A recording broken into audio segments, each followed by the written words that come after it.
Bom ver vocês. Vocês estão alegres hoje? Primeiro, vamos dar glórias a Deus pelas almas que foram salvas nos cultos de agosto, amém? A vovó de alguém, o pai de alguém, o tio de alguém foi salvo. Agora foi salvo. Algo aconteceu porque tivemos estes cultos no meio do outono. Amém? Imagina se não fizéssemos. Porque a mãe de alguém, o tio de alguém, não seria salvo. E o que temos recebido, somente destes 2 cultos de ontem, foi documentado, certo? Quer dizer, aqueles que foram salvos, 140 almas. E cada alma destas é preciosa. E Jesus deu a sua vida por essas almas. Amém?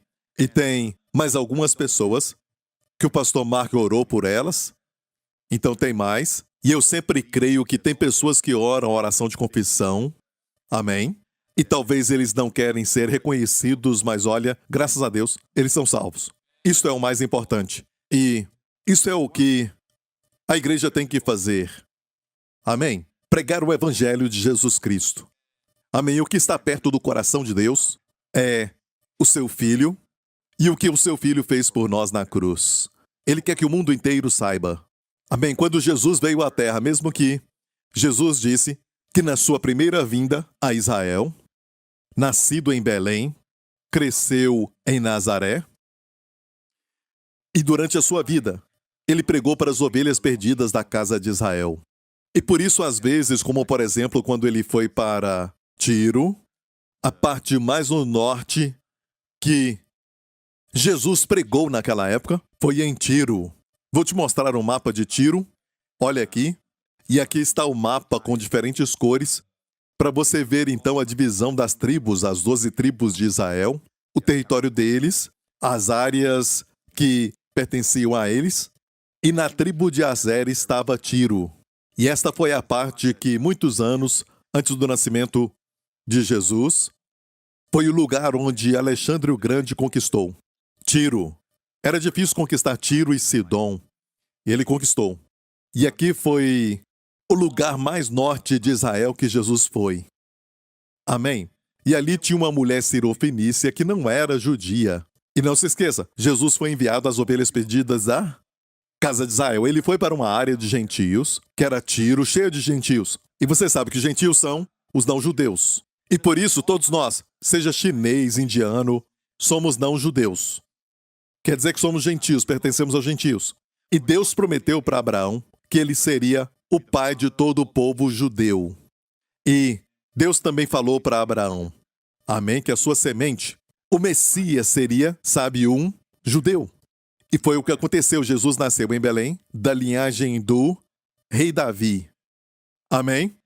Mesmo sabendo que o seu pai, na verdade, não foi o seu pai da terra, José. Ele nasceu de uma virgem. Amém? Mas ele, sabemos, nasceu da linhagem do rei Davi. E do rei Davi chegamos até Abraão. Então, sua primeira vinda foi para as ovelhas perdidas da casa de Israel. Só quando ele morreu, o evangelho foi para o mundo inteiro. Mas ele tinha que cumprir a promessa que Deus fez para Abraão. E você vai ver Jesus falando, eu não fui enviado a não ser as ovelhas perdidas da casa de Israel. E quando ele estava em Tiro, uma mulher veio cuja filha estava possessa por demônios. E ela pediu ao Senhor, mas ela veio na verdade fingindo, como se fosse uma judia.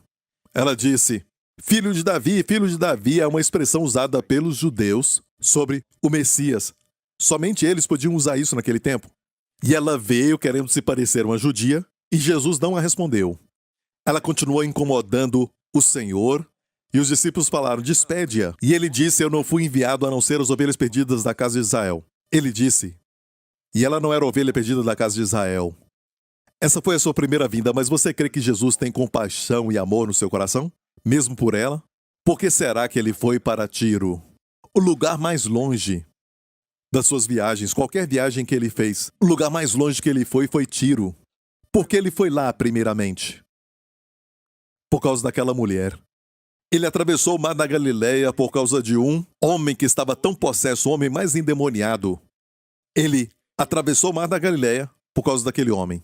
Mesmo cansado e dormindo no barco, ele fez por causa daquele homem. Por causa de uma alma. Amém? E então, Jesus falou o seguinte para aquela mulher: não é bom pegar o pão dos filhos. Neste caso, ela queria cura para sua filha. Então, o pão dos filhos é a cura. Diga, pão dos filhos. Você vai comer o pão dos filhos. Se você está doente, você vai receber cura, saúde. Amém? E Jesus falou, não é bom pegar o pão dos filhos e dar para, escute bem, os cachorrinhos. Ele falou cachorrinhos. Certo? Um termo diminutivo, se a sua Bíblia diz cão, não está correto. E os cachorrinhos eram amados. E sabe de uma coisa? Naqueles dias, Jesus estava usando a linguagem do povo judeu que chamavam os gentios, ok, não se ofenda, de cachorros. Ok? Mas Jesus usou a expressão, não é bom pegar o pão dos filhos e dar para os cachorrinhos.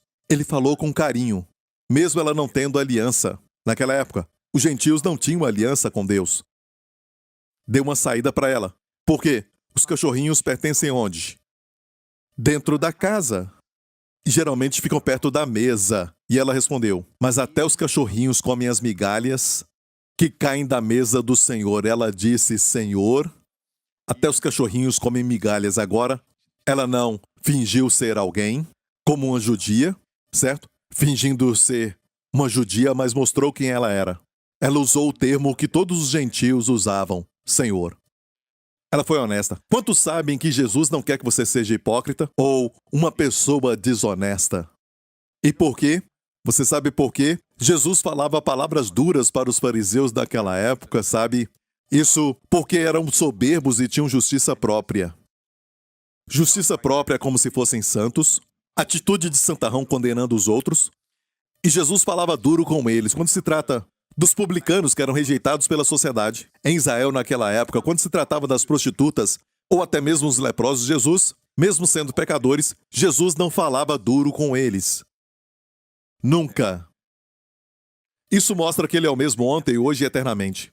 O que ele não gosta é de fingimento. Hipócrita é o quê?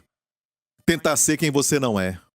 E eu perguntei ao Senhor por que o Senhor era tão duro quanto a hipocrisia. Ele disse, porque eu amo as pessoas. Sabe, eu amo essas pessoas. E eu te amo. E eu não quero que você venha a mim tentando ser outra pessoa, porque se eu te amo, quando tenta ser outra pessoa, você não vai se sentir amado. Porque você vai achar que eu amo aquela outra pessoa, aquela pessoa que não é você. É como se você fosse namorar, como se fosse um rico e você não é. Quer impressionar a garota e pede emprestado um carro, pede emprestado... E não vai durar muito tempo, você não pode fazer isso a vida toda. E ela vai se apaixonar por um falso você. Um pseudo. E se você perguntar, você já está pregando? Sim. Eu já comecei a pregar a palavra. Certo?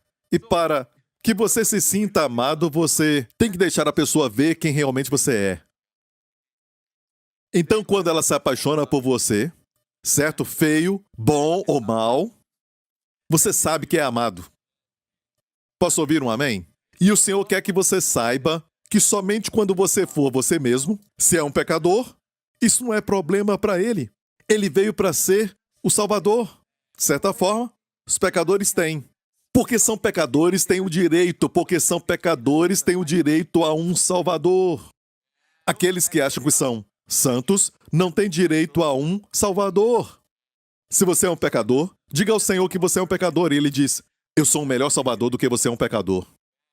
Não pode pecar mais do que a minha graça. A minha graça é maior do que o seu pecado. A minha graça é maior do que as suas cadeias. É maior do que os seus vícios. Posso ouvir um amém? Então, não finja ser quem você não é. E sabe o que Jesus falou à mulher? Aquela mulher de Tiro falou para ela. Ele disse, ó mulher, grande é a tua fé. Foi um teste. Grande é a tua fé. Seja feito conforme a tua fé. Primeiro a elogiou pela sua fé. Viu que Jesus sempre elogiou, sabe, uma grande fé nos evangelhos. Para os gentios, um foi um soldado romano, o centurião, e agora essa mulher. Ambos gentios, que não conheciam a lei, só conheciam Jesus. um pouco sobre Jesus, que realmente importou no final. Vira o seu coração. O seu coração não iria reter a migalha que cai da mesa do Senhor. Com aquela migalha. E que presente divino. Não era qualquer migalha, porque aquela migalha expulsou o demônio daquela menina. Quando ela foi para casa, a filha estava curada. E eu quero falar para vocês como estudar a Bíblia. Ok? Coisas que o Senhor me ensinou. E essas coisas são coisas que, se eu ensinasse num seminário, sabe, você passaria por todo o currículo. Mas eu quero falar, não baseado naquilo, mas baseado em como o Senhor me ensina. Por todos esses anos. Coisas em que eu acho que devemos colocar o nosso foco e que também são muito necessárias quando estudamos a palavra de Deus. Primeiramente, vamos ver aquilo que nós estávamos falando sobre aquela série que eu estava ensinando a última vez, que é Deuteronômio, capítulo 8, que diz: porque o Senhor teu Deus te põe numa boa terra, terra de ribeiros de água, de fontes e de mananciais que saem dos vales e das montanhas. E mencionamos recentemente sobre o paralelo entre a terra de Israel, como a herança para os filhos de Israel, o que para nós é a Bíblia, é a palavra de Deus. Amém? Porque tem montanhas e tem vales. Amém? Aqui diz uma terra de fontes de mananciais que saem dos vales e das montanhas, porque quando passamos por um período de vale e estudamos a palavra, vemos ali fontes que vão brotar para nós no vale, no período de luta da palavra. Amém? Essa é a nossa herança. O que você faz com a terra? Amém? Para Israel era cultivar a terra, cavá-la. Amém? Plantar sementes. Olha, você não pode fazer a chuva descer. Isso somente Deus pode fazer. Você só tem que orar e confiar em Deus para isso. E quando vemos, o povo do Egito confiava totalmente no rio Nilo. E ninguém conhecia a nascente do rio Nilo. Amém? Olhavam para baixo. Mas para Israel, Deus disse assim para Israel: não façam como os egípcios. Olhem para cima. Tem que pedir a Deus a chuva. Se a chuva não viesse, não haveria colheita. Não teria comida para eles. Tinha que olhar para cima. E estamos chegando num período em que tudo agora indica que você tem que confiar em Deus. Sabe, aquilo que é automático, aquilo que nós não valorizamos. Sabe, coisas como a colheita é grande no mundo inteiro. Se este país aqui não tiver abundância, sabe, vamos importar de um outro país ou daquele país. Não. Olha, amigo, é como se estivesse agora em um período de escassez no mundo inteiro. Em alguns lugares, tem uma seca que nunca tiveram como aquela, não somente em 10 anos ou 20 anos, mas em questão de 100 anos. Em outros lugares, é uma inundação que nunca tiveram em 50 anos. Sabe, está acontecendo nessa época e tudo isso afeta a colheita. Tudo isso afeta a comida. Amém? Não saia agora e corra para ver se ainda tem comida lá fora, certo? Eu só estou te falando que não dá para confiar nisso. E tudo isso que nós confiamos porque nós vemos estão sendo agora, sabe, removidas de nós. Mas a Bíblia fala sobre a fome. E quando estudamos fome, a Bíblia fala muito de fome. Seja na época de Abraão, até dos seus filhos, como Isaac, que passou pela fome. Mas foi durante essas fomes que eles prosperaram. Prosperavam de uma forma significante, não que não prosperavam nos bons tempos, mas especialmente como Isaac, que semeou na época de fome e o Senhor o abençoou. E ele colheu 100 vezes. 100 vezes naquele ano de fome. Olha, Isaac é uma figura da semente de Abraão. E a Bíblia diz que se você está em Cristo, você é descendência de Abraão. E herdeiros de acordo com a promessa. Então Isaac é um tipo de nós. Amém? A razão por que Deus colocou essa história ali, e eu já estou te ensinando a como estudar a Bíblia, porque quando você olha para histórias como a história de Isaac, ele viveu tantos anos atrás, por que eu tenho que ler isso? Porque ele é você. O que ele passou, como você passa pela fome, certo? Deus sabe. Olha, Deus conhece o ano de 2030 antes de acontecer. Ele conhece 2050. Olha, Deus sabe porque Deus está fora do tempo e quando ele planejou a Bíblia, ele a fez muito relevante e fala contigo agora.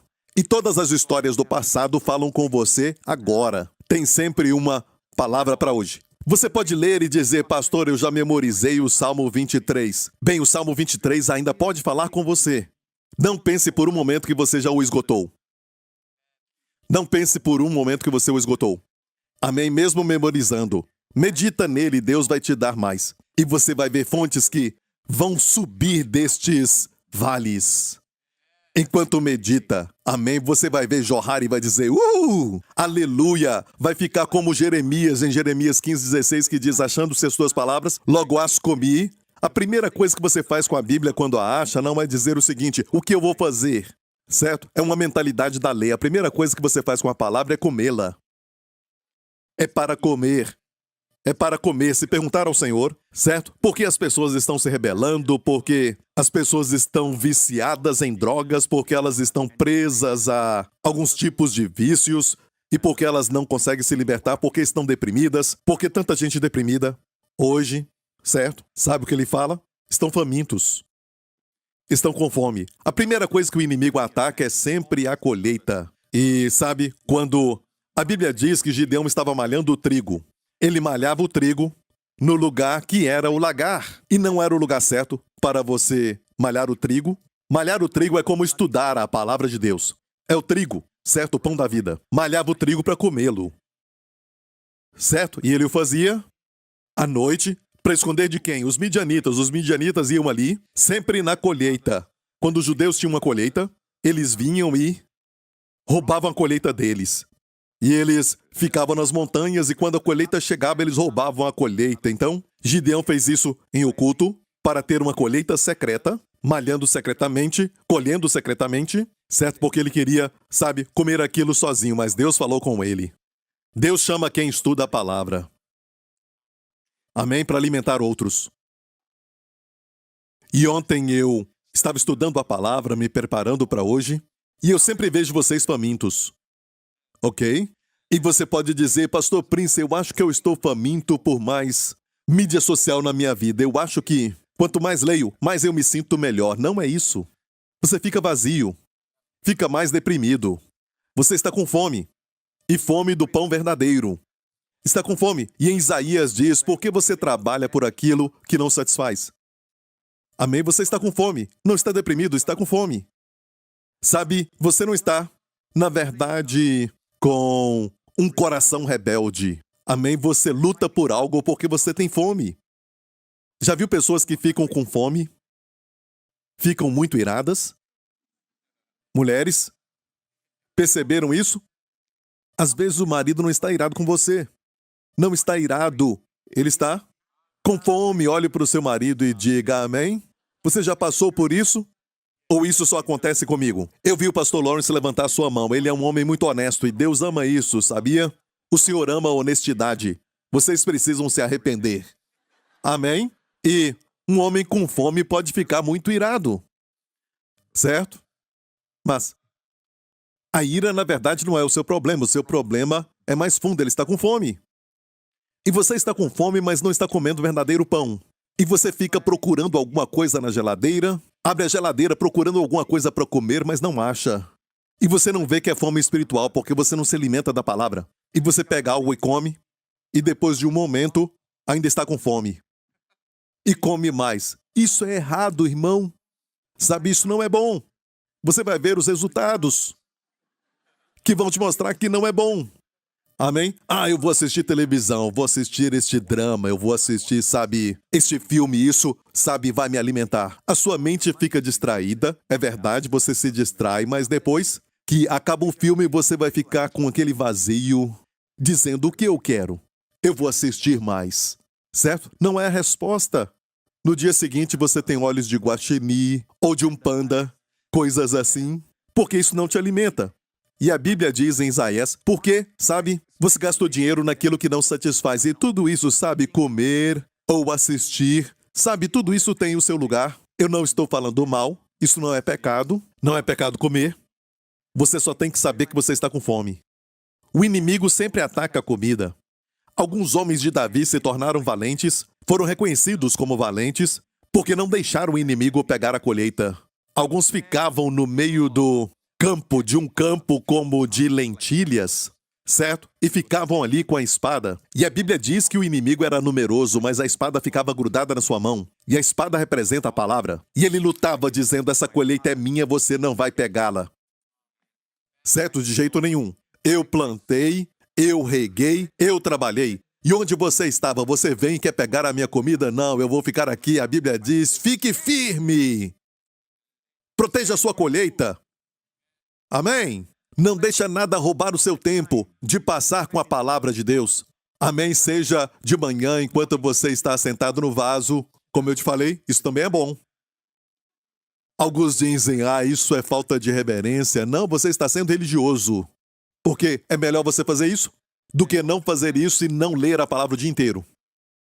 Você tem uma Bíblia ali, uma Bíblia na sala. Na hora da propaganda, você olha a Bíblia. Passa tempo com a palavra. Até um pouco dessa palavra como uma pequena migalha. Pode trazer cura.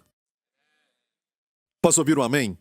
E aqui Deus diz que tem comida. Não só bebida, mas tem comida. E, olha bem, Jeremias diz para, primeiramente, comer, mas depois, olha, a tua palavra foi para mim o gozo e a alegria, mas primeiramente tem que comer para produzir essa alegria. Depois, então, se torna gozo e alegria do coração. Olha, coma até que se torne alegria e gozo que vão brotar. E essa alegria, escute isso, essa alegria cura, sabia? Essa alegria cura o seu corpo. A alegria do Senhor é a minha força. Não é só força espiritual ali. Se você ler bem, é força para o espírito, alma e corpo. Alegria do Senhor. Como ter a alegria do Senhor? Achando as tuas palavras. O que eu faço? Eu as como. Jesus falou, eu sou o pão da vida. O que se faz com pão? Você come, não só admira. Senão ele falaria, eu sou o retrato da vida. Certo? Não, ele disse pão. Ele disse que ele tem a água viva. Amém? Ele é o pão da vida. O que se faz com pão? Você come. E porque ele disse, eu sou o pão da vida, você recebe vida. Olha, todo dia vazamos. Vazamos a vida. Com tudo que a gente faz, com tudo que assistimos, com tudo que ouvimos, nos faz, sabe, vazar a vida. Eu achava que a vida era intacta, a vida é vida, e você pode até perguntar para os médicos. Eles vão falar e mostrar que a morte chegou, que é o quê? Que quando não tem vida, aquela parte morre.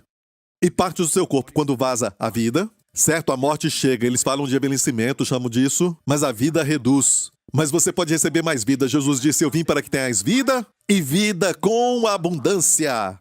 Posso ouvir um amém? E glória a Deus, pode aplaudir, amém? É verdade. Ele quer que você tenha essa vida abundante. E se olhar, você vai ver que tem comida também na terra. E estamos comparando a terra com a Bíblia. Terra de trigo e cevada e de vides e figueiras e romeiras. Terra de oliveiras, de azeite e mel. Eu falei disso recentemente para te mostrar a palavra. E como essa palavra é rica. Terra em que comerás o pão sem escassez e nada te faltará nela. Terra cujas pedras são ferro e de cujos montes tu cavarás o cobre ou o bronze. É o que está no hebraico, então. É uma terra muito rica. Amém? Uma terra rica. Tem diferentes vistas, diferentes aspectos e toda parte dela é abençoada. E quando você vai, na palavra diz que é o Senhor que te leva. É uma terra que o Senhor te leva. Então você medita num verso, você olha para ele e esse verso vai te dar, sabe, todo o ferro e todos os metais preciosos. Amém? Ouro e prata também, a Bíblia diz, mais do que se deseja. É a palavra de Deus mais do que o ouro, amém? E quando estuda a palavra, você vai ver que tem momentos que você come uma romã, depois você vai comer figos. Deus tem variedade. Deus é um Deus que ama a variedade, a multiforme graça de Deus. Até a graça é multiforme. E Deus te deu uma língua, sabe, para experimentar diferentes sabores. Se Ele desse uma língua com um sabor, você não reclamaria, não saberia. Você não saberia, seria tudo o mesmo sabor. Arroz teria o mesmo sabor que um bife, certo? Até mesmo o sabor de uma azeitona seria o mesmo, e tudo seria só um sabor. Mas Deus nos deu uma língua com muitos sabores.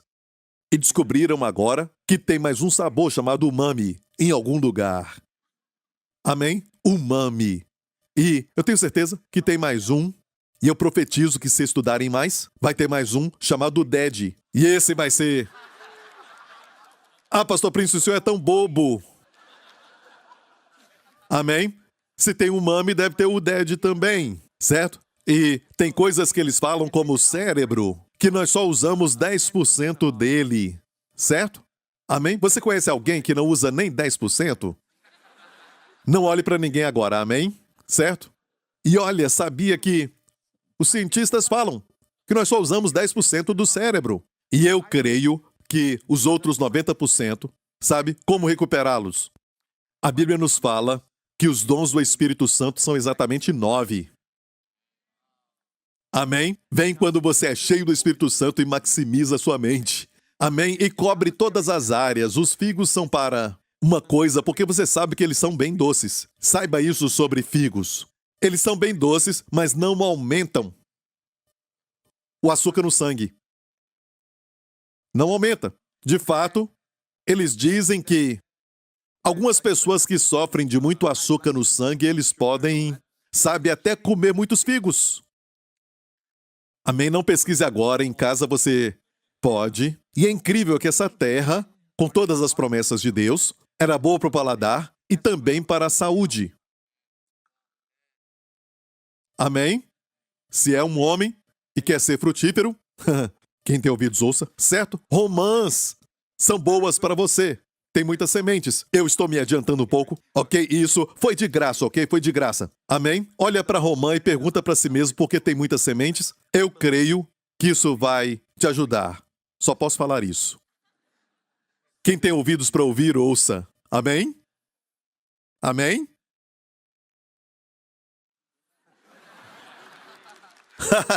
Ok, então, é uma promessa aí. Temos que estudar de forma microscópica, olhando bem perto a Bíblia, certo? Como com um microscópio. E às vezes tem que ser como um telescópio. E podemos olhar, sabe, para Moisés quando ele subiu no Monte Nebo para então morrer e ir para o Senhor. Ele está no Monte Nebo olhando para a terra da promessa. Em Deuteronômio 34, então subiu Moisés das campinas de Moabe ao Monte Nebo, ao cume de Pisga. Alguns já foram lá. Quantos já foram lá? Na Jordânia, onde foi o último lugar de Moisés. Quem foi? Você foi abençoado. Você viu aquela vista? Você viu a mesma coisa que Moisés viu, onde ele ficou no cume do Pisga, no Monte Nebo, e ele olhou para Israel. E hoje, é lógico que está do lado da Jordânia. Ok, o país da Jordânia. Mas naquela época era um só, e ele dali pôde olhar para a terra da promessa. E neste texto, continua dizendo que está em frente a Jericó e o Senhor mostrou-lhe toda a terra desde Gileade até Dan. Olha, ele estava olhando desta forma aqui, olha para mim. A terra da promessa está ali, a Jordânia atrás. Estou olhando para Israel e ele começou assim, desde Dan. Ele olhou para Dan e depois olhou para Naftali, onde está a Galileia, o mar da Galileia.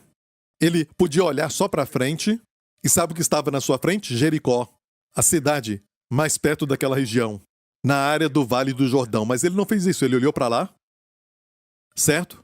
Para que ele pudesse ver toda a terra. Quando lemos a Bíblia, nós lemos a Bíblia e não queremos fazer a leitura microscópica ou meditar só em um verso, certo? Você quer ler de forma geral. Como o livro de Ruth, pode ler todo de uma vez. É um livro muito romântico. Amém? Uma linda história de uma noiva jovem. De fato, não só uma noiva jovem. Na verdade, é de uma mulher que já foi casada antes. E não parece tanto uma história tão romântica como de uma menina que nunca foi casada antes. Ela tinha sido casada. E naquela época, quando uma mulher ficava viúva, ou seja, o marido morria antes, ela era vista como uma pessoa amaldiçoada. Certo? Mas ela decidiu seguir sua sogra para uma terra estranha para ela. E ela acabou casando com o solteiro mais desejado. E juntos se tornaram os avós de Davi. E de Davi veio o nosso Senhor Jesus. Imagina se isso não existisse. Ela nem pertencia àquele povo. Como aquela cirofenícia de Tiro, ela era gentia. Mas ela está incluída na genealogia do nosso Senhor Jesus Cristo. Isso não é lindo? Amém? Dá para ler de uma vez só e ter uma vista panorâmica. Amém? Uma vista panorâmica. E é só ler. E o que essa vista panorâmica faz? Ela te purifica. Você diz, pastor, eu leio a Bíblia, mas não entendo muitas coisas. Continue lendo e desfrutando. E eu posso, sabe, até te dizer isso. Muitas pessoas começam lendo livros. Até crianças, quando começam a ler, não entendem tudo. Mas só desfrute aquilo que você entende. Certo? E havia um homem que era, sabe, um crente muito devoto, e ele queria que o seu filho aprendesse sobre a importância de ler a Bíblia, de estudar a Bíblia, e ele era um fazendeiro. E ele falou para o seu filho, havia um ribeiro de águas ali, e disse para o filho pegar um cesto, certo? Um cesto, e então pegar um pouco de água. O filho olhou para ele, achou estranho, certo? Ele tinha uns 7 ou 8 anos de idade, e ele queria mostrar para o seu filho, porque o filho tinha falado, eu leio a Bíblia, mas não entendo nada. E ele disse, pega um pouco de água. E o filho foi, pegou a água, e é lógico, aquela água vazou, certo? Ela não ficou naquele cesto de palha. E o filho disse, pai, não tem água. Vai e tenta de novo. Ele foi e voltou de novo e a água tinha saído. Sabe, não ficou nada. Ele disse, pai, não adianta. Não dá para carregar água nisso. Viu, filho, quão limpo o cesto está agora? Mesmo não segurando a água. Se você não entende a Bíblia, tudo bem. Continue lendo, porque está te lavando. Ela te lava, tem um efeito de purificação, tem um efeito de cura. A mesma coisa se você é honesto, e se você diz, eu não quero ler nada que eu não entendo. Se você for honesto, porque estamos falando de comer a palavra, aplique para sua comida. Você entende toda a comida nos seus ingredientes que você come todo dia? Ah, sim. Bem aqui nós temos vitamina E nesse pequeno feijão. E este arroz que tenho aqui, sabe, tem isso. Você fica pensando em tudo isso ou você somente come? Quando se trata da palavra, pense da mesma forma. Não tente entender o ingrediente e tudo mais. Somente desfrute. E muitas vezes Deus vai falar diretamente de algo que aconteceu no passado. Você entendeu isso? Isso te ajuda? E o primeiro princípio a se lembrar do que eu falei, eu tenho que repetir isso porque algumas pessoas não ouviram antes. A primeira coisa que você quer ver é Jesus nas Escrituras.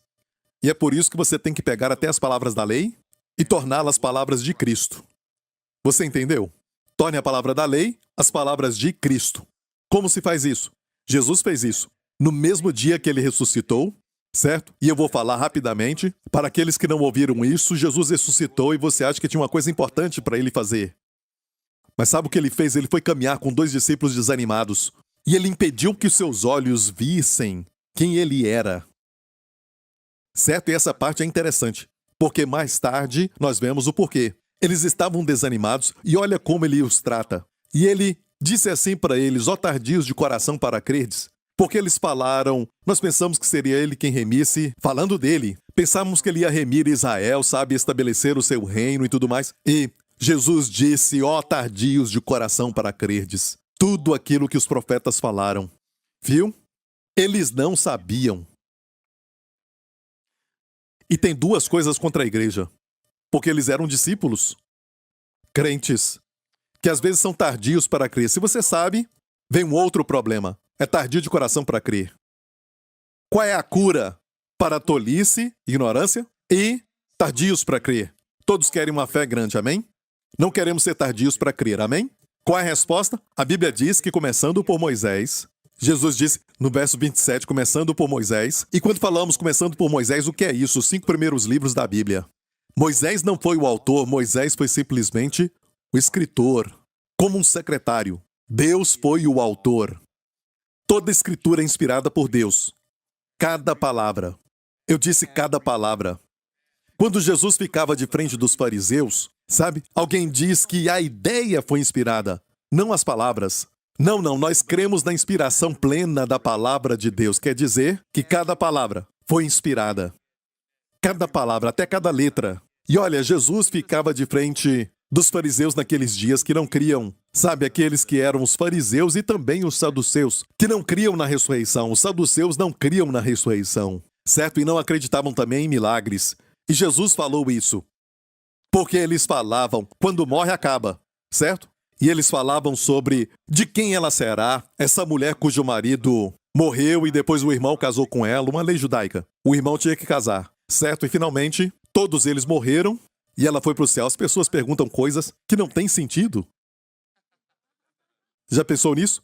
E Jesus respondeu, dizendo, e olha, escute muito bem, Jesus é incrível. Ele disse assim, Deus não é Deus de mortos. Ele é Deus dos vivos. Porque eles falavam que não tem ressurreição. certo? E Jesus falou, Deus não é Deus de mortos, mas dos vivos. E ele citou as Escrituras. Deus disse, eu sou o Deus de Abraão, Isaque e Jacó. Onde está a palavra que o Senhor está tentando mostrar? Sou. Sou. Ele usou uma palavra.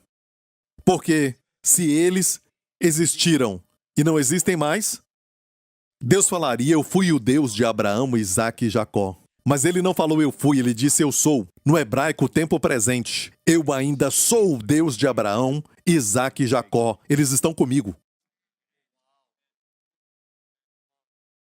Está ouvindo, igreja? Jesus usou apenas uma palavra e os fariseus não falaram. Ah, você está falando usando só uma palavra, isso não é justo. Eles entenderam. Eles sabiam que a palavra é inspirada, pelo menos para eles. Comparado até com crentes hoje, que não creem na inspiração verbal das Escrituras. Paulo, nos seus escritos em Gálatas, ele falou, quando Deus prometeu a Abraão e disse, a tua semente eu darei estas promessas. Perceba, ele disse, Deus não falou isso no plural, sementes. Mas ele falou semente. Paulo discutiu usando somente uma letra, o S, na nossa língua. No hebraico, o plural, ele falou só de uma letra. E nenhum deles falou, você está falando de uma letra, eles entenderam. A Bíblia é inspirada. Você estuda algo e olha, você está vendo a mídia social e não sabe o que é verdade. Até alguns vídeos são manipulados. Está me ouvindo? E você ouve dessa pessoa, daquela pessoa, e você não sabe se é verdade. Quando se trata da palavra, é a verdade. Jesus falou da palavra na oração sacerdotal. Ele disse, a tua palavra é a verdade. Santifica-os na tua verdade, separa-os do mundo. Olha, igreja, não fomos chamados para imitar o mundo. E do outro lado, não fomos chamados para nos isolarmos do mundo. Porque se nos isolarmos, como vamos impactá-los? Não fomos chamados para imitar, nem para nos isolar, mas para impactar os que são do mundo. E como fazermos isso? Jesus disse, a tua palavra é verdade. Santifica-os, separe-os de toda impureza, da sujeira, de tudo que está no mundo, da maldição. Santifica-os enquanto estão no mundo, ele disse. Santifica-os na tua verdade. A tua palavra é verdade. Falamos a verdade, conhecereis a verdade? A verdade sempre nos liberta. Por isso o inimigo quer te afastar da verdade da palavra de Deus. Ele fica alegre quando você não passa tempo com a palavra, certo? E também, você não está se purificando, certo? Ele tenta te falar, você não precisa, é só para pastores como Mark, como Lawrence, não para você. Não. Até uma criança. Timóteo era uma criança. A palavra, na verdade, ali é um bebê. A Bíblia diz, porque conheces as Escrituras, 2 Timóteo 3. Vamos ler isso então. Isso aí, olha. Ele disse, desde a tua meninice, Paulo escrevendo para Timóteo, sabes as Sagradas Escrituras, que podem fazer-te sábio. E nos capítulos anteriores fala de onde ele aprendeu isso, da sua mãe e da sua avó, Lloyd e Eunice, certo? E como uma mãe, a melhor coisa que você pode fazer é como a Wendy faz, ok? Antes do meu filho dormir, ela lê uma história da Bíblia. E às vezes ele dorme antes da história acabar. É a melhor forma de dormir. Você dorme, a última palavra é a de Deus. Eu não estou falando para fazer assim, você pode fazer durante o dia, mas é o melhor para nós, para o Wendy ler a palavra, para o Justin. Antes dele dormir. Ele ama isso e eu falo para ele, é a parte mais importante do dia. Amém? E nós falamos com ele durante o dia, é lógico, falamos com ele também. Um pouco, o Senhor me fala e eu falo. Amém? Mas a leitura bíblica que fazemos à noite está fazendo algo nele pela palavra. Amém? E Timóteo tinha essa bênção. Ele aprendeu a palavra com a sua mãe e a sua avó. O seu pai era gentio. E não sabemos se ele era salvo ou não. Certo? E ele aprendeu as Escrituras com a sua mãe e a sua avó. E aqui diz que fazem-te sábios para a salvação. E quando você pensa em salvação, não pense somente em ser salvo do inferno. Salvação é uma palavra que inclui muitas coisas. É a palavra para cura. Te torna sábio para a cura. Te torna sábio para a libertação. te torna sábio para a proteção, te torna sábio para a plenitude. Amém? Plenitude. Nenhuma parte sua quebrada, nenhuma parte que tem que consertar. Você chega no lugar da Shalom. Shalom quer dizer plenitude. Posso ouvir um amém? Ok. O que você quer ver é Jesus. Voltando para Emaús, qual é a cura para ignorância, a cura para ser tardio para crer? Certo? Temos esse problema, ou a tolice ou tardios para crer, ou até os dois. Certo? E começando por Moisés e por todos os profetas, explicava-lhes o que deles se achava em todas as escrituras. Olha isso. Então, Moisés são os 5 primeiros livros: Gênesis, Êxodo, Levítico, Números e Deuteronômio. E nestes 5 livros, Jesus também está. Ele está no tabernáculo em Êxodo, ele está no sangue nas portas na Páscoa, certo? Colocaram sangue nas portas. Ele estava lá, ele estava lá. Na história de Gênesis, quando Deus falou para Abraão, sabe? Certo, falou para Abraão, pega o teu filho, o teu único filho. Amém? Mas Abraão tinha 2 filhos. Certo? O outro era Ismael, naquela época. Certo? Mas Deus falou, toma o teu filho, o teu único filho, o filho a quem tu amas. Uau! E Deus disse, ofereça-o. Mas Deus não queria Isaac como oferta. Deus estava, na verdade, falando de quem? Do seu filho. Toma o teu filho, falando para ele mesmo, o teu único filho. Deus amou o mundo de tal maneira que deu o seu filho unigênito. O teu único filho, o filho a quem tu amas. E você tem que saber que ele te ama, porque o filho que ele entregou lá na cruz é o filho que ele ama. Você deve saber que você é amado por ele, para ele dar o filho que ele ama por você. Certo? Você lê e diz, uau, e é uma forma de ensinar. Qual é o seu Isaac que está no seu coração? É um ídolo? Você tem um ídolo no coração? Certo? É o seu Isaac que você tem que entregar. Olha, isso pode ser uma interpretação secundária. Às vezes você quer corrigir as pessoas que são, sabe, podemos dizer, quem trocou as prioridades, quem inverteu as prioridades, mas eu não acho que é a forma principal de ver as Escrituras. A principal é ver Jesus. E este outro é muito pesado, certo? E você pensa, eu tenho um Isaac? Ah, não. A minha esposa está grávida e nós queríamos colocar o nome Isaac. E às vezes isso se torna pesado. É sobre você? Não é sobre você. Mas pastor, por quê?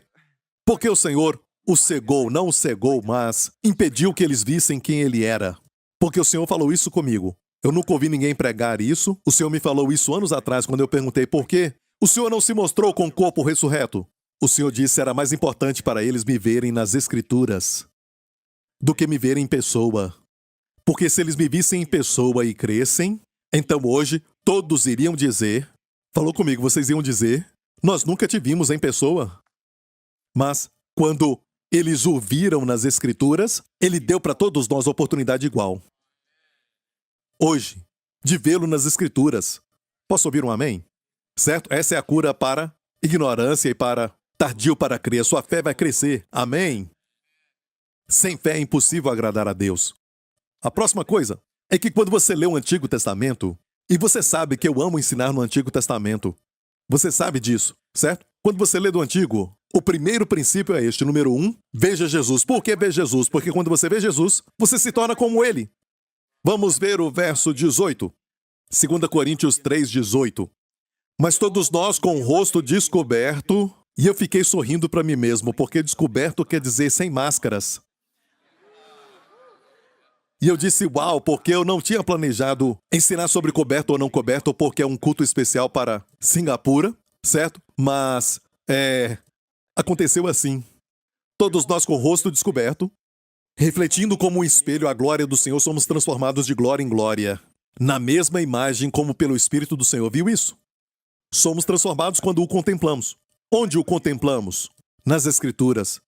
Pastor, pode provar isso nestes versos? Sim. Dá para esperar? Vou te mostrar. Eu vou te mostrar que é ver Jesus das Escrituras, assim como os dois no caminho de Emaús fizeram. Os corações se aqueceram. É a alegria e o gozo do coração. Amém? E olha isso, Emaús quer dizer banho quente. Amém? Era onde, naqueles dias, algumas pessoas, os romanos tinham banho quente, então as pessoas iam lá, especialmente os romanos, e eles então se mergulhavam. Quem tinha problema na pele, isso nos fala que era um processo de cura.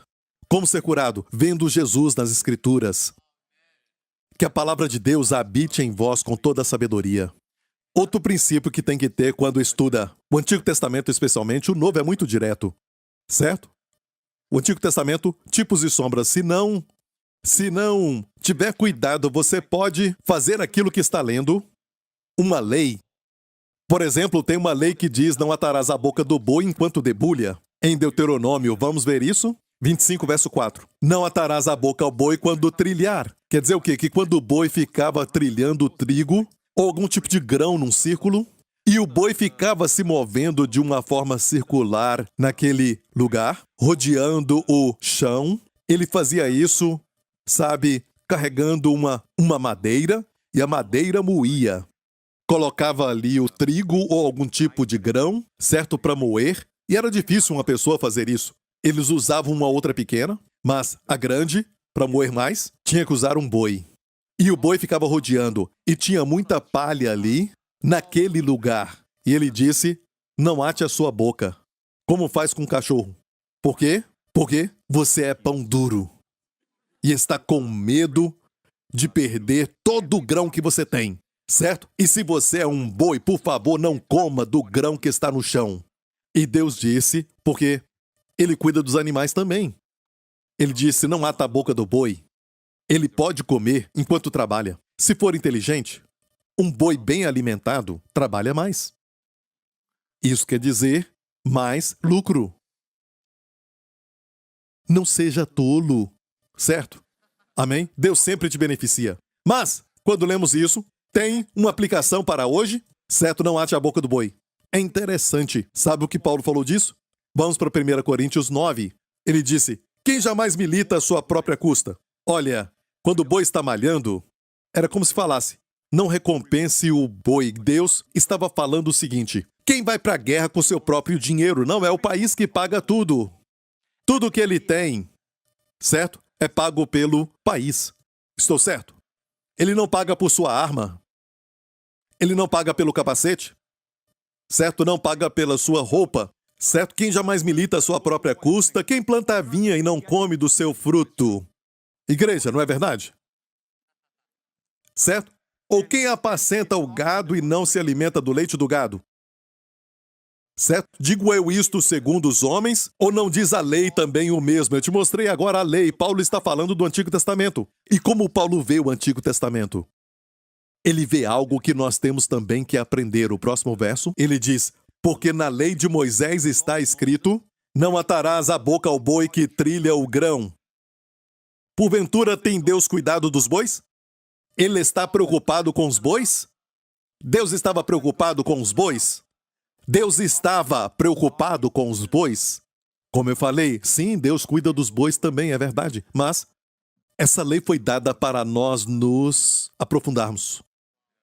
E Paulo explicou para nós, e ele disse assim: porventura tem Deus cuidado dos bois, ou não o diz certamente por nós? Por nós.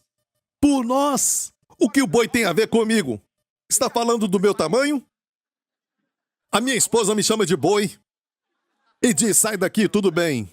Não. Olha, Deus se importa com o boi. Deus disse: aprofunde. Olha o que ele estava pensando. Ou não o diz certamente por nós? E responde: certamente que por nós está escrito.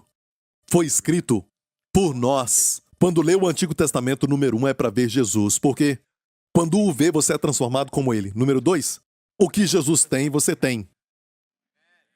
E você tem que aprender o que ele tem. O que você vê Jesus fazer, você é capaz de fazer, porque contemplando você se torna como ele. É a primeira coisa que tem que fazer. Amém? É como um álbum de fotos. A Bíblia é um álbum de fotos. E quando vê Jesus, você se alimenta. Ele é o seu alimento. Você se alimenta. Posso ouvir um amém? É um álbum de foto de Deus, do seu filho amado, o filho que ele ama. Amém? Se você for à minha casa e eu te mostrar um álbum, certo? Do meu filho Justin, que eu amo muito. E eu te falo, aqui é o Justin com 1 ano, aqui é o Justin no primeiro dia do jardim de infância, ele... E você fica olhando para a janela, olhando um pássaro, certo? Olhando para fora, um avião que está passando, e você não dá atenção. Sabe o que eu faço? Sabe o que eu faço? Eu vou fechar o livro. Não é? É a mesma coisa. Quando acha que a Bíblia é um livro fechado, é porque você não quer ver Jesus. Deus ama te mostrar Jesus. O Espírito Santo foi enviado para glorificar Jesus. Não para falar de si mesmo, mas para glorificar Jesus. E Ele vai te ajudar. Amém? E quando você vê Jesus, é assim, aquele que tem o Filho tem tudo. Amém? Havia um homem rico, muito rico, que colecionava arte. Colecionava arte muito cara.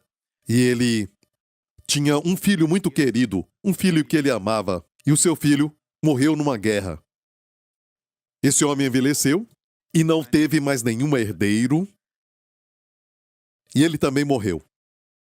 Ele escreveu o seu testamento e todo mundo que gostava de artes, e muitas pessoas foram ali para poder ver se podiam comprar alguma coisa, certo? E as suas obras de artes eram muito caras e eles queriam comprar algo que fosse barato, certo? Mesmo tudo sendo muito caro. E aquele pai também tinha uma obra de arte que era somente um quadro do seu filho, que tinha morrido.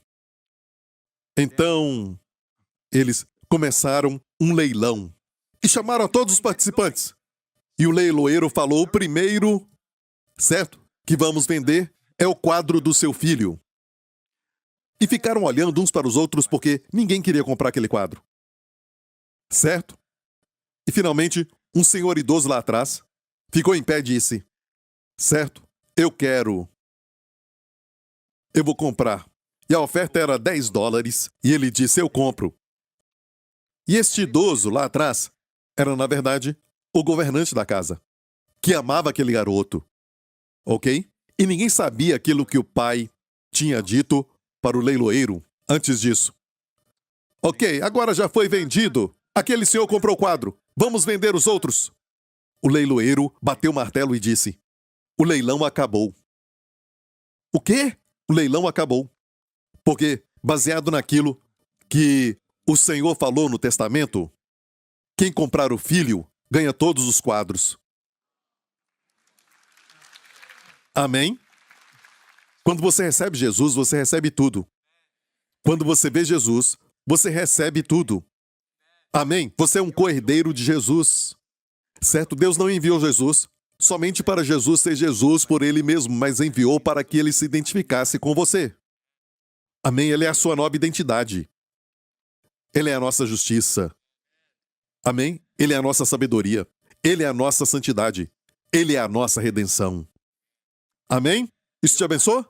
Ok, então, olhando para ele, você vê o amor de Deus, estudando o Antigo Testamento especialmente. Amém? O Novo Testamento é muito óbvio e eu não vou focar nele, mas no Antigo Testamento, porque eu quero que você estude a Bíblia. Além do Antigo Testamento, você é consciente de Deus com ira, com juízo, e vamos chegar lá. Mas escute, rapidamente, olhando o Antigo Testamento, olha, veja o amor de Deus e o seu cuidado por nós. Deus se preocupa com bois? Não, ele se preocupa com você. Ele escreveu isso por nós. E o que é isso? Por nós. Ou não diz certamente por nós? Certamente por nós está escrito. Porque o que lavra deve lavrar com esperança, e o que debulha deve debulhar com esperança de ser participante. E ele diz: quem planta vinha e não come dela. Quem vai para a guerra às suas próprias custas. Ou seja, Deus disse: cuide daquele que dispensa bem a palavra de Deus.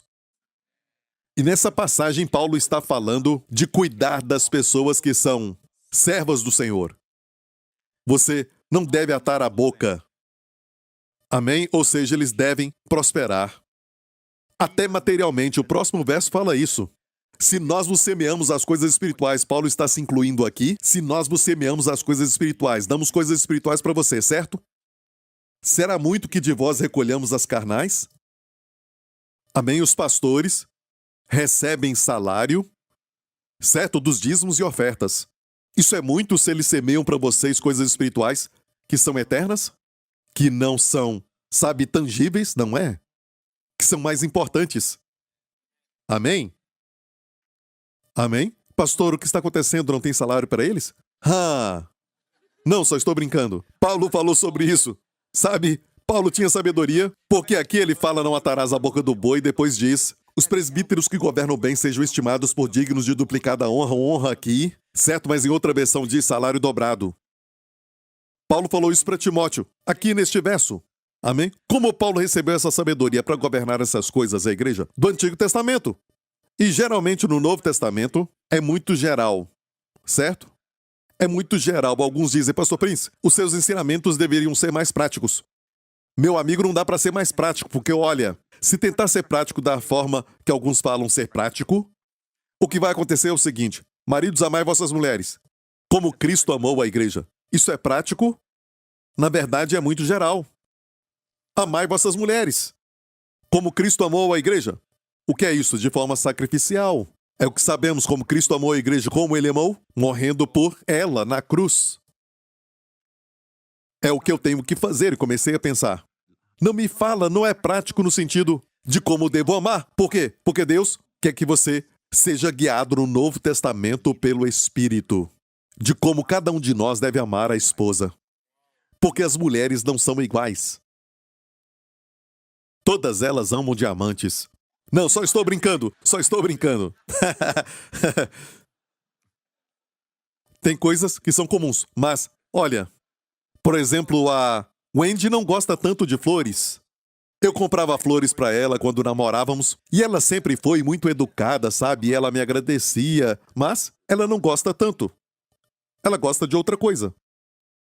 Amém? E, recentemente eu dei aquilo que ela gosta, certo? E no correio pediram para eu tirar da caixa.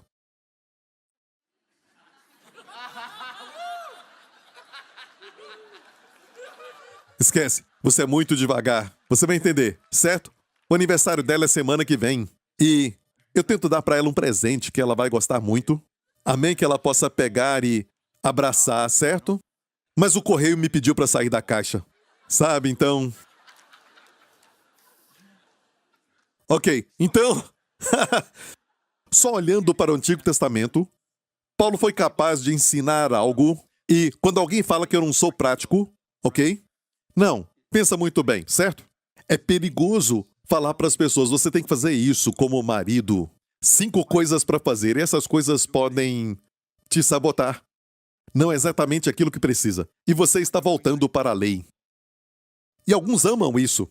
As pessoas amam isso porque é mais fácil falar o que tem que fazer do que me mostrar.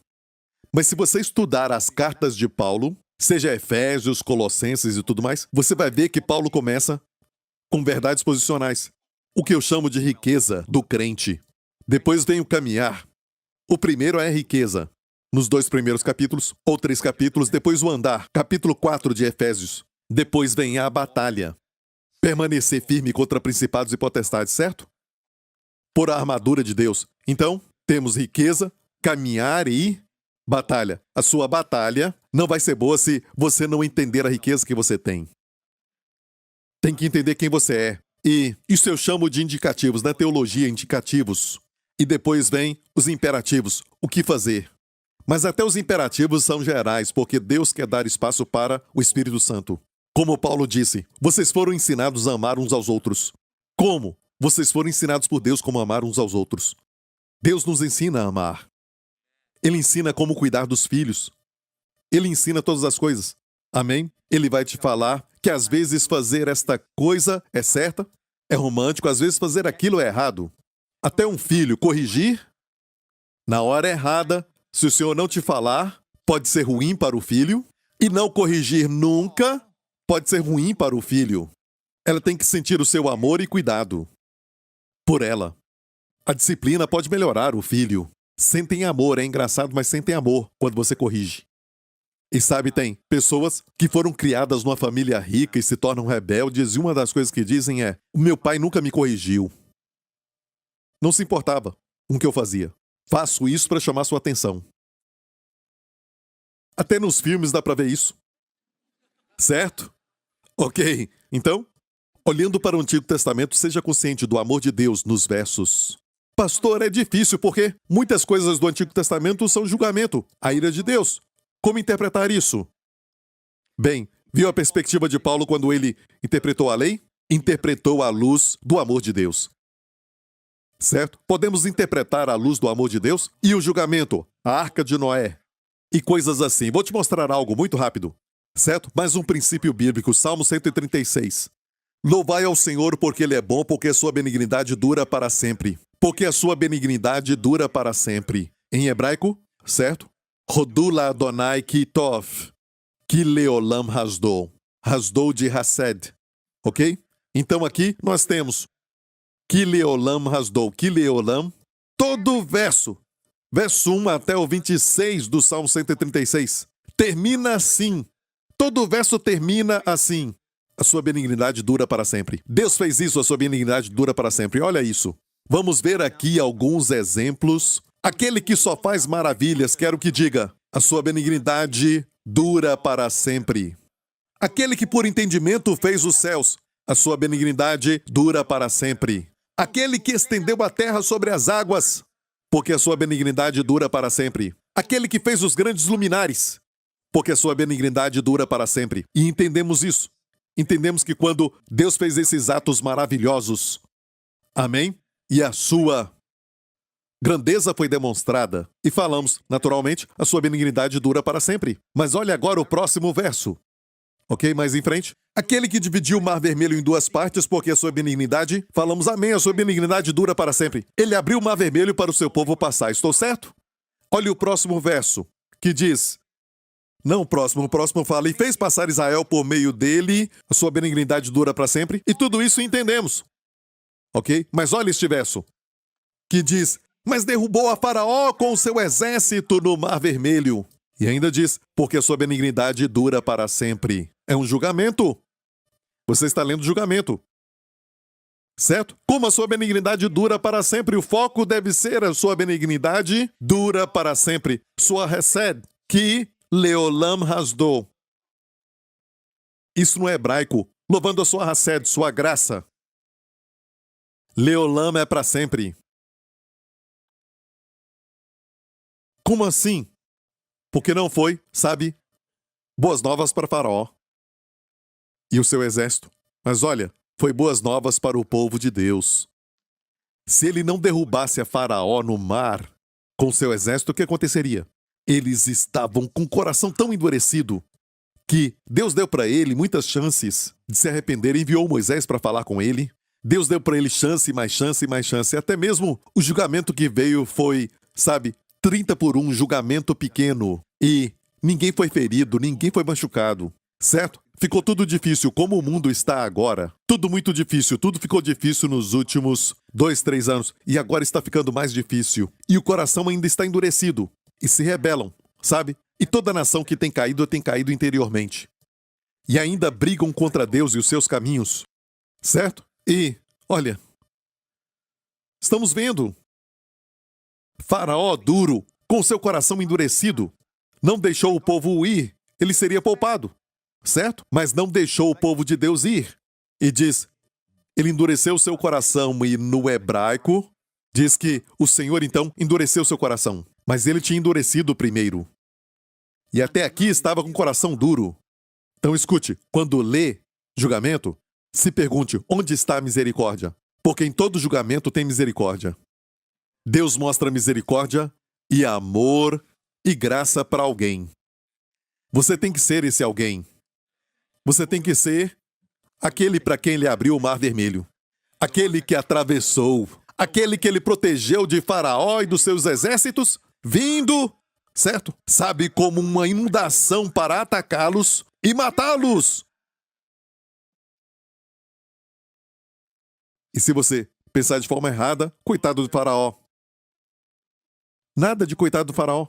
É fácil para você falar isso, mas se alguém quiser matar o seu filho, o seu garoto, certo? Fazer algum mal para o seu filho. Amém? E Deus faz algo antes que aquilo aconteça. Você diz, sua benignidade dura para sempre. Por quê? Ele protegeu o seu filho. E o dilúvio de Noé? Ainda bem que você perguntou. Pega essa mensagem. Noé, a verdadeira história, por Joseph Prince. Ok? Você vai ver como Deus mostrou misericórdia para toda a humanidade e o mundo também. Mas mais importante do que isso, Deus preservou uma família para que uma raça pura ficasse. Uma raça humana. Porque algo aconteceu no mundo da época. Está tudo nessa mensagem. E eu quero falar para você como, sabe, as espécies de animais entraram na arca, sabe, bem novinhos, macho e fêmea, bem novinhos, e como viveram durante os meses do dilúvio. Porque, sabe, muitos animais podem hibernar e tem muitas verdades científicas ali, verdades lindas, como quando Deus disse, venham para a arca, quer dizer que Deus entrou primeiro, ele não disse para entrar na arca, e ele lá fora, ele disse, venham para a arca, ele entrou primeiro. Amém? Ou quando ele disse, certo saiam agora da arca, certo mais uma vez para sair, ele disse, vocês saem primeiro, eu vou ficar. Isso não é lindo? Coisa simples assim. Estamos em Noé, uma verdadeira história. Por que o dilúvio? Ok? Escute essa mensagem. Certo? Eu conheço o autor. Certo? O pregador, o autor dessa mensagem, eu o conheço bem. Ele teve que sair da caixa. O laço teve que ser rasgado, sai. Sabe, foi muito ruim. Ele ia pagar pelo peso e tudo mais. Amém, mas... Então, quando você olha para o Antigo Testamento, o que você faz, igreja? Veja o amor de Deus. Veja o amor de Deus. Amém? Tem que ver isso. Até na lei não atarás a boca do boi. Você vê o amor de Deus? Veja para você primeiro. Deus cuida de mim. Deus não é, sabe, um ditador. Trabalha para mim e me sirva. Não, Deus é um Deus que vai ter certeza de que você vai comer. Que você vai ser pago. Amém? Amém? Quer mais? Para terminarmos? Ok, vou te dar mais um. Ok, é um princípio, ok? De como ensinar a Bíblia. Você tem que saber disso. Como eu falei, olha 2 Coríntios 3:18, que diz o quê? Olha isso. Mas todos nós com o rosto descoberto ou sem máscara, refletindo como um espelho a glória do Senhor, somos transformados de glória em glória na mesma imagem como pelo Espírito do Senhor. E já ouvimos isso, que quando contemplamos a glória do Senhor, nos tornamos como Ele. Amém? Não tem ninguém mais lindo do que Jesus. Eu estava lendo sobre como Pedro chegou a ele e disse, Senhor, tu não irás para a cruz. Isso não vai acontecer. Ele repreendeu a Pedro. E pensamos assim que ele o repreendeu, mas não foi. Se olhar o relato de Marcos, quando Pedro falou não vá para a cruz, Jesus olhou para os discípulos. É muito lindo. Ele olhou para todos os seus discípulos e repreendeu a Pedro, como se dissesse, se eu não for para a cruz, o que será deles? Sabe, em pequenas ações você vê o seu amor. Amém?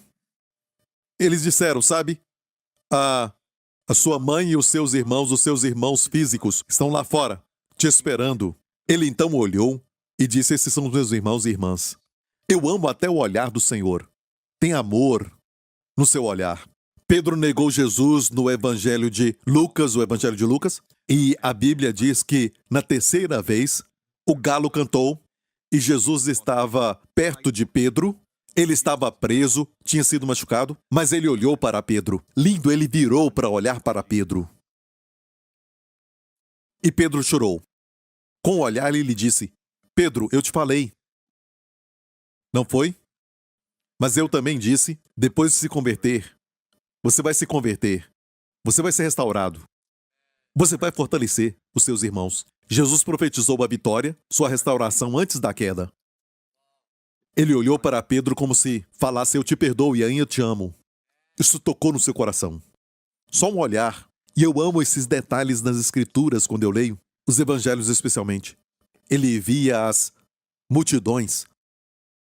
Alguns falariam, uau, isso vai dar muito lucro com eles, sabe? Muita gente vendo, vou monetizar. Sabe, eu quero monetizar tudo isso. Sabe, eu vou entrar em contato com eles. Tem gente que vê pessoas como objeto para fazer dinheiro. E alguns que são, sabe, açougueiros, olha essas ovelhas. Tantas ovelhas. Eu posso vendê-las. O alfaiate vai dizer, com tanta lã, olha isso, tanta lã que eu posso vender. Jesus via as multidões como ovelhas sem um pastor. Como você vê o mundo? são imorais, são duros. É difícil levar as pessoas para a igreja. É difícil salvar este povo. Mas o importante é salvar e não vir para a igreja. Amém? Depois eles virão. É muito difícil, povo duro. Por que você fala isso? Eles estão famintos. Jesus via a multidão como ovelhas sem pastor. Quer dizer o quê? Precisam ser apacentadas. E a Bíblia diz que ele tinha compaixão delas. Porque desmaiavam. Sabe o que ele fez? Ele as ensinava. Começou a ensinar porque estavam com fome. Amém? Ok. Então, neste verso, quando nós vemos Jesus, como eu falei para você de como eu vejo Jesus nas Escrituras glorioso, então você se torna como ele. Como ele é paciente. Amém? Se torna paciente. Isso é prático? É prático. Mas o prático que você pensa que eu deveria pregar não é o prático que Deus tem em mente. Esse prático é na dimensão do Espírito Santo te guiar. Amém? Você pode ler um livro de um tal expert da família, expert de casamento, mas isso pode ser fatal também. Quando o Espírito Santo te guia, tem vida. É vida para o seu filho se o problema é família. É vida para a esposa, para o marido, certo? Se você tem problema no casamento. Mas sempre olhe para o Senhor. É fácil aprender o que fazer. Me fala o que fazer. Ok? É mais difícil revelar do que ensinar a lei. O Espírito Santo veio revelar Jesus. É mais difícil revelar Jesus do que pregar. É fácil pregar a lei. Eu falo assim, não roube. Ei, não mate. Ei, não cometa adultério. Você pode. E é a lei, mas cuidado porque isso não é apacentar. Eu vou te mostrar algo rápido e nós já vamos terminar. Olha agora para este verso. Como ver a glória do Senhor? Quando eu adoro com os olhos fechados, eu vejo a sua glória. Sim, você pode contemplar a glória do Senhor, sim. Eu imagino quando eu oro, eu fico pensando no Senhor e imaginando. É assim que você é transformado? Já pensou? Como ver Jesus?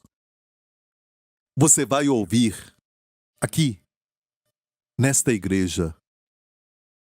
Você não se alegra de pertencer à igreja New Creation? Amém? Você vai ouvir onde ver Jesus. Se você é esperto e já pegou o espírito do que estamos falando, você diz, na palavra de Deus, certo? Mas não diz a palavra de Deus. Certo? Já vamos terminar. Vamos continuar depois, ok? Estou cansado. Não foi fácil sair daquela caixa. Tive que tirar aquele laço daqui que estava me enforcando.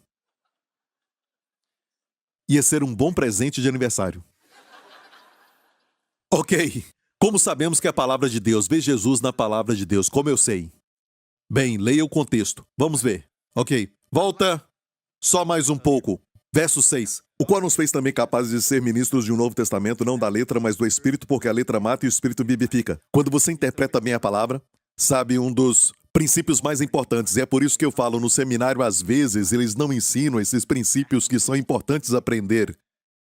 Outra coisa importante é fazer diferença entre a lei e a graça. Você diz, bem, Davi foi punido por Deus. É verdade, mesmo temperado com misericórdia, o seu filho morreu.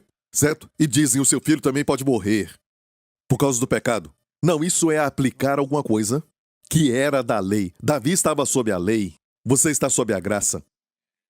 Bem, nós queremos somente assustar as pessoas para não pecar, e você não assusta a pessoa para não pecar. O medo faz a pessoa pecar ainda mais. Certo? Uma pessoa que é acrobata, certo? Pode demonstrar aqueles saltos melhores quando tem uma rede. Se retirar a rede, vai afetar a performance. Quanto mais medo tem de cair, vão cair. Escute, certo? É importante separar a lei da graça. Tem uma diferença. Você lê o Antigo Testamento e pode comer. Eu tenho falado do Antigo Testamento, porque eu sei que tem um desafio aí.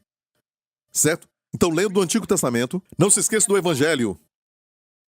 O Evangelho é a revelação da justiça de Deus em Cristo. Para eles tinham que cumprir a lei para serem justos.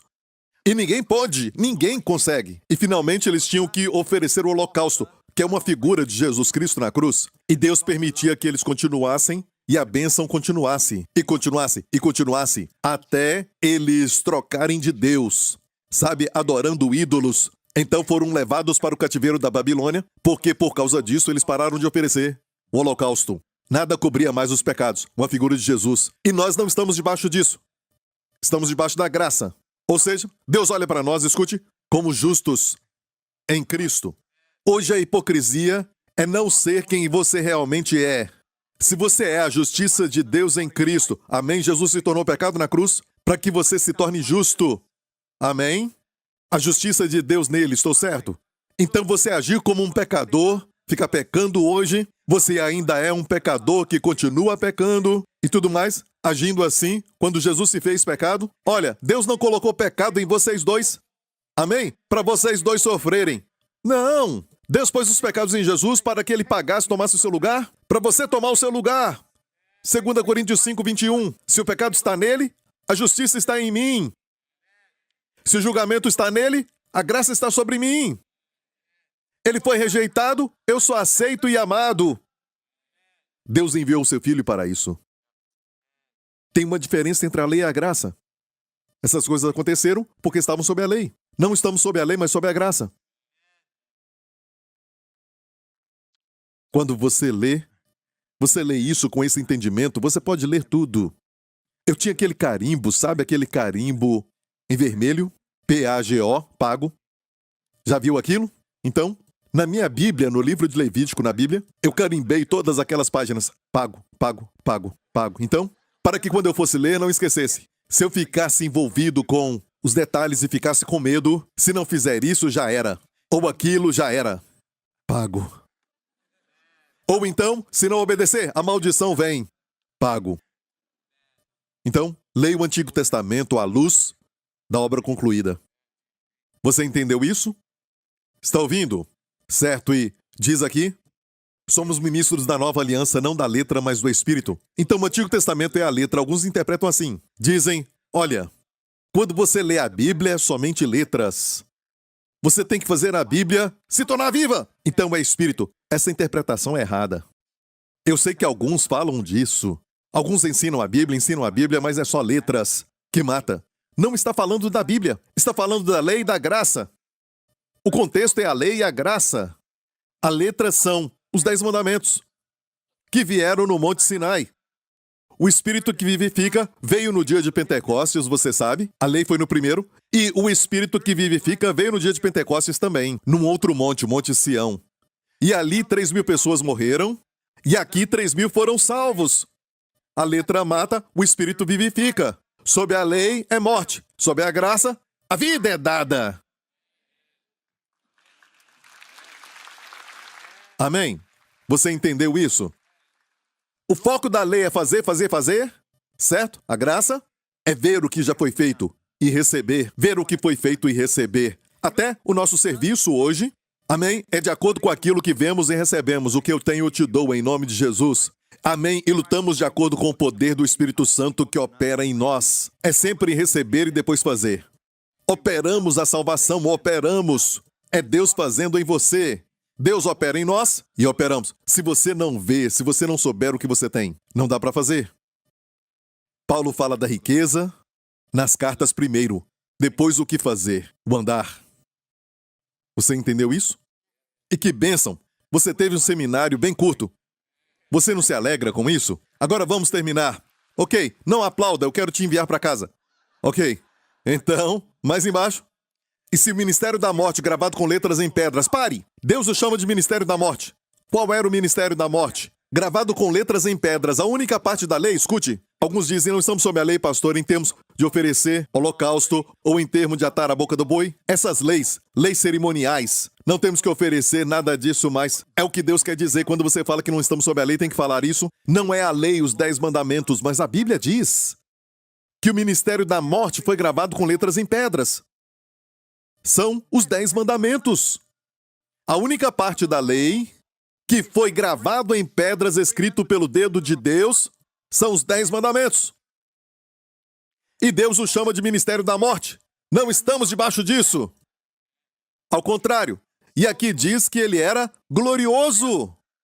De maneira que os filhos de Israel não podiam fitar os olhos na face de Moisés, por causa da glória do seu rosto, a qual era transitória. Depois ele fala do nosso rosto descoberto. Então escute isso. É muito consistente. E na face de Moisés, a sua glória era transitória. Se colocar esforço próprio, pode ter glória primeiro, mas é uma glória transitória. A razão de Moisés colocar um véu no seu rosto não é porque diziam, eu não consigo olhar para você. Não foi essa a razão. Leia bem, falando porque ele colocou o véu no seu rosto. Ele colocou o véu no rosto porque era transitório. E se acabava, certo? E as pessoas viam acabando, iam dizer o que aconteceu. Ele está desviado. O que aconteceu com o pastor? Não tem glória no seu rosto. Algo aconteceu. Foi inteligente. Colocou um véu para que ninguém visse o final. A glória transitória. E olha o contraste. A qual era transitória. Como não será de maior glória o ministério do Espírito? Olha, você sabe que no Monte Sinai, Deus exigia justiça do homem falido espiritualmente. Estamos todos falidos espiritualmente. Deus manda fazer, mas não conseguimos fazer. A graça nos capacita, amém? Mas sob a graça. Escute.